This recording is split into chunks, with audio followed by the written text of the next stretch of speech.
안녕하세요. 엘리사입니다.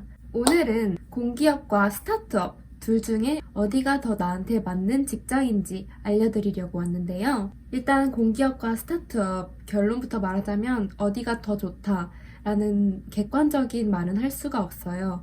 누구나 자기 성격이나 상황이 공기업과 맞을 수도 있고 스타트업과 맞을 수도 있기 때문에 완전히 공기업이 좋다, 완전히 스타트업이 좋다 이렇게 말을 할 수는 없는 거고요.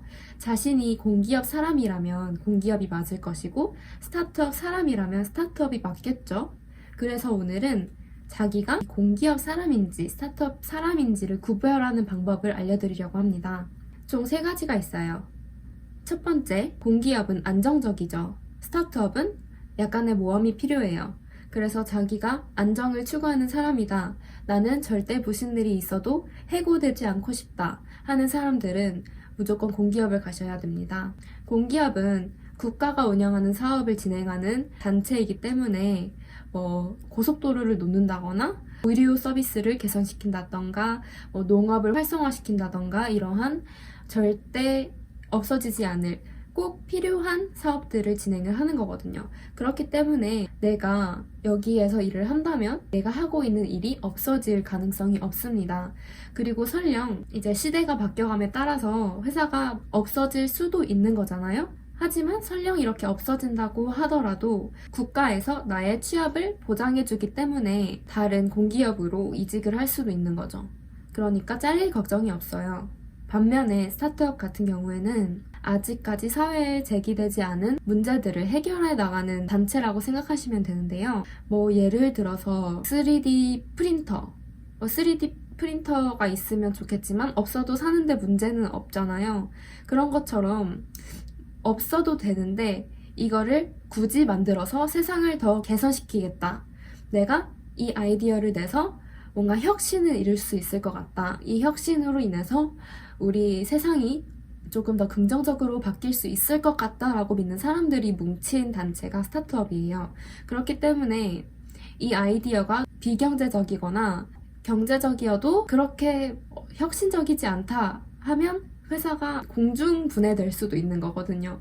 그러니까 큰 스타트업에 가지 않는 이상 어느 정도 회사가 없어지겠다라는 생각을 가지고 있어야 돼요. 안정적인 것 측면에서는 공기업이 훨씬 유리하지만 요즘은 평생 직장이라는 말이 없어졌을 정도로 시대가 변하고 있잖아요. 그래서 스타트업 쪽으로도 많이 눈을 돌리는 추세인 것 같습니다.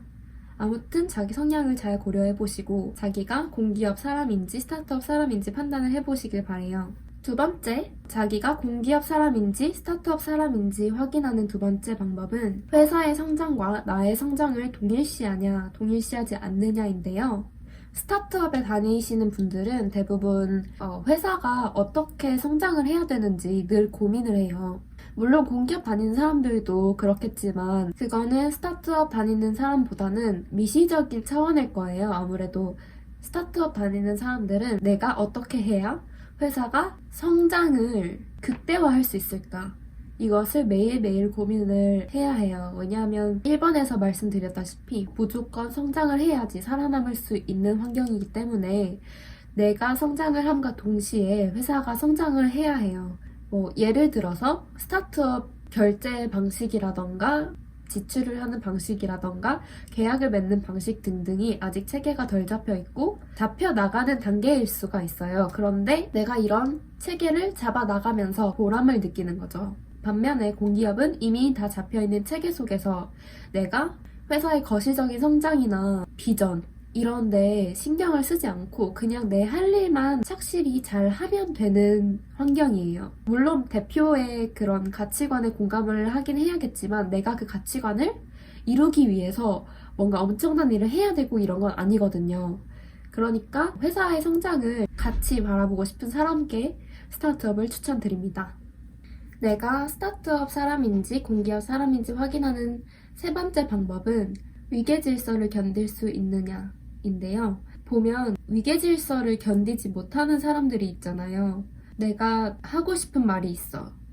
그런데 하지를 못해. 그러면 미쳐버리는 사람들이 있단 말이에요. 조금만 참으면 되는데 이거를 꼭 말해야겠다. 굳이 이거를 꾸중을 들을 걸 감안하고서라도 나는 내 주장을 펼쳐야겠다.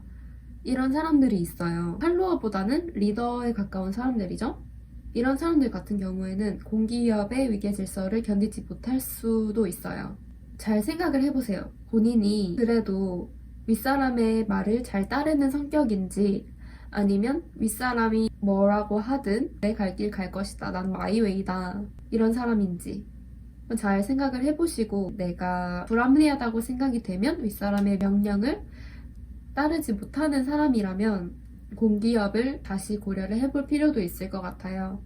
어딜 가든 위계질서는 있거든요. 하지만 이 규칙에서 예외를 가진 기업이 바로 스타트업이에요. 스타트업 같은 경우에는 대표가 있고 아래에 모두 같은 직원인 경우가 많아요.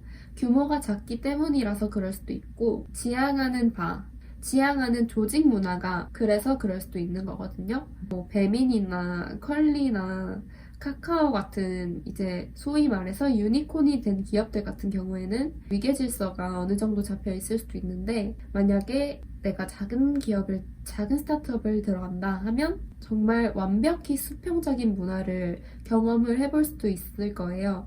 그러니까 정말 고집이 세고 정말 주장이 강해서 수직적인 문화에서는 가슴 펴고 살 수가 없겠다 하시는 분들은 스타트업도 고려해 보시면 좋을 것 같아요. 네, 여기까지 공기업과 스타트업 어디가 더 좋을까 고민해보는 시간을 가졌고요. 자기 자신이 공기업 사람인지 스타트업 사람인지 확인해보는 3가지 방법 모두 확인해보시고 이제 어떤 회사를 갈지 결정을 잘 해보시길 바래요. 네, 감사합니다.